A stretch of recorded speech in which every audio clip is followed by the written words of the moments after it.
రోజు 3 మాటలు గంగా నది గంగా నది గంగా నది అని అనుకుంటే చాలు. అలా పడుకోబోయే ముందు లేచే ముందు ఒకసారి గంగని స్మరించిన వాడు ఎవరుంటాడో అటువంటి వాడి యొక్క మహాపాతకములను కూడా గంగ తీసేస్తుంది.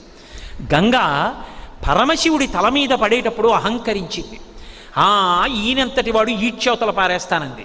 అదే గంగ తన తప్పు దిద్దుకోవడం ఎలా అనుకుందిట. నమ కపర్దినీచ వ్యుక్త కేశాయ చ, పెద్ద జటాజూటంతో ఉన్న శంకరుడే బోడిగుండుతో శంకరాచార్యుల వారిగా వచ్చాడు. శంకరాచార్యుల వారిగా కాశీపట్టణానికి శంకరులు వస్తూ ఉంటే గంగ కెరటాలు ముందు ముందుకొచ్చేట. ఆనాడు నీ శక్తి తెలుసుకోలేక అహంకరించి నెత్తి మీద పడ్డా, ఈనాడు నీ కాళ్ళ మీద పడతానని కెరటాలు ముందుకొచ్చేన కాళ్ళు కడిగేయట. గంగ అంత పవిత్రం. ఏ నదినైనా అమ్మా అని కలిపి పిలవడం తక్కువ. యమునమ్మ ఏదో